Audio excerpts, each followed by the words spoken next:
반갑습니다. 송지준입니다. 이번에 경찰 경무관이 안타깝게도 극단 선택을 시도했다라고 하는 기사 다 보셨을 것 같은데요.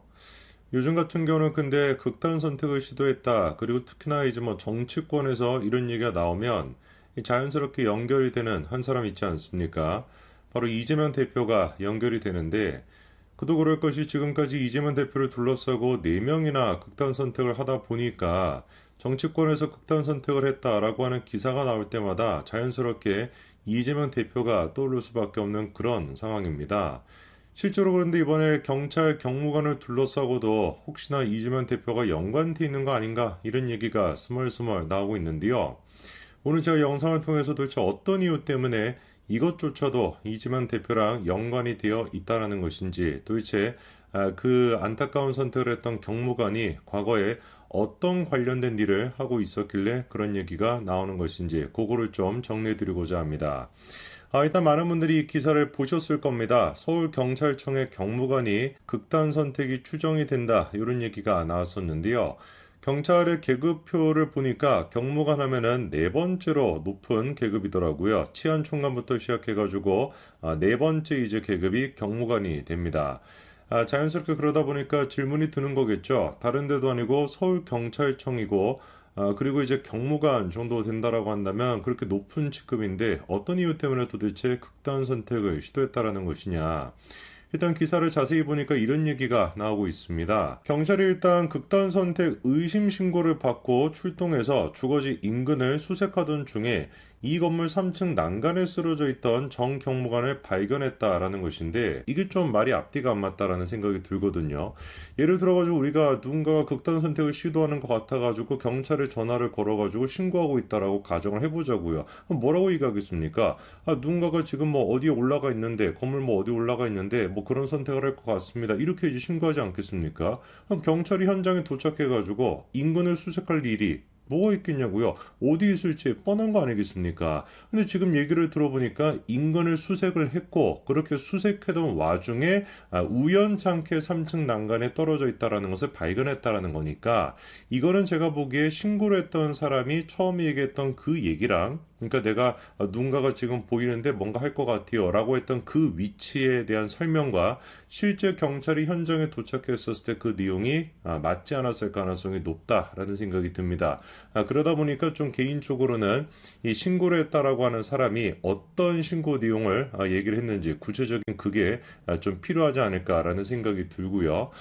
그러면 이번에 안타까운 선택을 했다라고 하는 그 정모 씨가 뭘 했던 사람인지를 보니까 대통령직 인수위원회에 근무를 했었고 대통령 비서실 국정상황실에까지 파견 근무를 했었고 최근에 같은 경우는 경찰청 정보화 장비 정책관으로 복귀까지 했었다라고 하고요. 그리고 작년 12월 달에 서울청 교통지도부장에 보임이 된 그런 상태였다라고 합니다. 그러다 보니까 두 가지 측면에서 우리가 좀 질문이 생기게 되는 겁니다. 일단 신고를 했던 그 내용과 경찰이 현장에 도착했었을 때 확인했던 내용 그 두 가지가 일치하지 않을 가능성이 높다라는 거.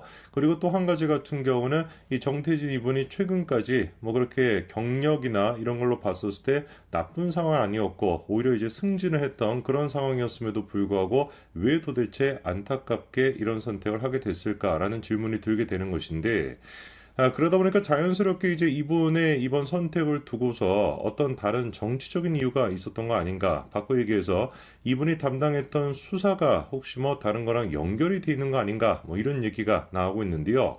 여기서 주목해 봐야 되는 게 이분이 복귀했던 내용이 뭐가 있었습니까?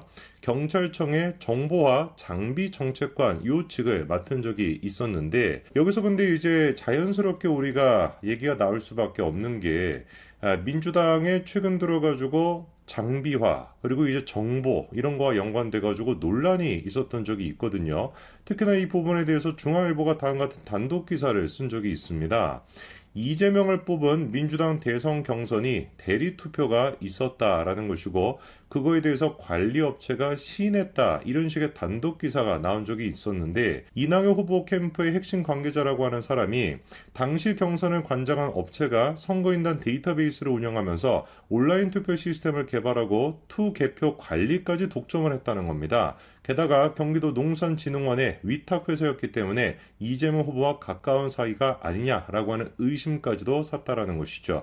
사실상 그러니까 지금 투표 시스템이 됐거나 경선이 됐거나 데이터베이스가 됐거나 심지어 이제 투 개표기 관리가 됐거나 이 모든 것들에 대해 가지고 어디로 연결이 될 수밖에 없다는 거예요. 아까 전에 말씀을 드렸던 정보화 고 이제 장비과로 연결이 될 수밖에 없다라는 것이죠. 자, 그러면 이제 그때 당시 나왔던 의혹에 대해서 우리가 좀 살펴볼 필요가 있을 것 같은데 실제로 2021년도 10월 달에 민주당에서 설명회까지도 열었다는 겁니다. 그래서 이낙연 캠프 측이 업체 대표한테 광범위한 대리투표가 포착이 됐다라고 주장을 하니까 현재 기술로는 대리투표를 막을 수가 없다. 막으면 투표율이 떨어지는 등의 문제가 생긴다라는 식으로 그 업체 대표가 얘기를 했다는 겁니다. 즉 바꿔 얘기해서 사실상 대리투표가 있었다라는 걸 시인했다라는 것인데 정말로 이 중앙일보 기사의 내용이 사실이라고 한다면은 이재명 대표가 투표를 관장했던 그리고 데이터베이스까지 관리했던 그 업체와 짜고서 대리투표까지 이루어지면서 조작으로서 당대표가 됐다. 이렇게 지금 결론이 나올 수밖에 없다 보니까 굉장히 심각한 사안일 수밖에 없습니다. 그런데 눈에 띄는 게 뭐냐면 관련된 단독 기사가 어떻게 된 것인지 중앙일보에서 삭제가 됐고요. 그런 다음에 중앙일보가 다음 같은 반론 보도까지도 냈습니다. 한마디로 민주당 측의 주장을 그대로 실어주면서 그런 일이 없었다라고 하는 반론 보도까지 나와 있는 상태이고요. 그리고 아까 전에 이제 언급이 됐던 경기도 농수산진흥원 또한 마찬가지로 해당 내용에 대해서 사실이 아니다라고 하면서 입장문까지도 밝힌 상태입니다. 당시 이제 입장문을 좀 보니까 자기들은 그렇게 투개표를 관리하는 위탁회사를 운영한 적도 없다라는 것이고 그리고 또 온라인 투표 시스템과 관련된 사업이 전무하다라는 식으로 지금 해명을 했는데 제가 여기서 일단 몇 가지 사실관계를 좀 짚어드리고자 합니다. 정말로 밑도 끝도 없이 왜냐면 이제 중앙일보에 나왔던 그 기사를 보시면 경기도 이제 아까 전에 나왔던 농수산진흥원이 됐거나 그리고 투개표 시스템이 됐거나 데이터베이스가 됐거나 이런 게 아무런 어떤 맥락도 없이 나오기는 쉽지 않은 그런 얘기 아니겠습니까? 그래서 관련된 사실관계만 좀 제가 정리를 해드리고자 하는데 일단 실제로 그때 당시 민주당의 경선을 담당했던 회사가 어디였냐? 도둠이라고 하는 회사였습니다. 위탁 내용을 보니까 온라인 투표를 운영하고 관리하고 있다. 이렇게 지금 분명히 민주당이 밝혔고요. 도둠이라고 하는 회사의 대표가 누구였냐? 유광호라고 하는 분인데 이분이 이제 자기가 공개했던 연역을 보니까 이렇게 나와 있습니다. 2019년도부터 2020년도 사이에 더불어민주당 당원관리 프로그램이 됐거나 투표 시스템이 됐거나 공천관리 플랫폼을 개발했다라고 자기가 이렇게 연역을 밝힌 상태이죠.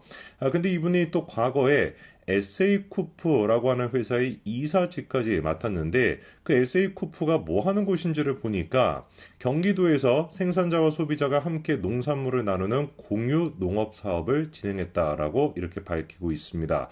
그리고 해당 그 사이트에 공개한 거를 보니까 눈에 띄는 게 2018년도부터 시작해가지고 2020년도까지밖에 활동한 기록이 없더라고요.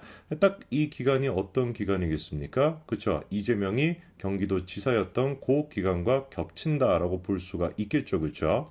그리고 또 눈에 띄는 게 이재명이 경기도 지사였을 당시 농수산진흥원의 그 원장직을 맡았던 사람이 누구였습니까? 강위원이라고 하는 사람이었는데요. 이 강위원이 같은 경우는 이 원장직을 끝내고 난 뒤에 어떻게 된 것인지 지난 대선에서 이재명 캠프로 합류까지 하게 됩니다. 일단 그러니까 정리해 봤을 때 이재명 대표가 경기도 지사였을 당시에 경기도 농수산진흥원장이 됐거나 그리고 이제 아까 전에 에세이쿱이 됐거나 도둠이라고 하는 회사가 됐거나 이런 것들이 전부 다 어떻게든지 간에 민주당 경선 시스템과 연결이 된다라고밖에 볼 수가 없는 그런 상황이죠. 그렇죠?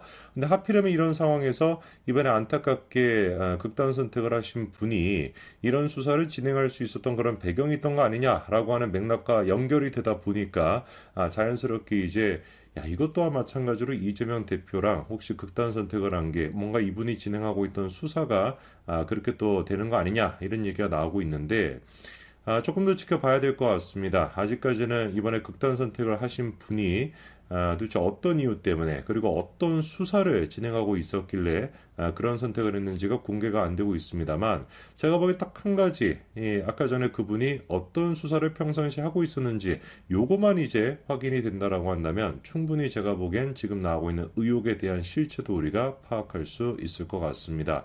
정말 이번 경우 같은 경우는 이재명 대표랑 연관이 없었으면 좋겠네요. 여기까지 말씀드리겠습니다. 감사합니다.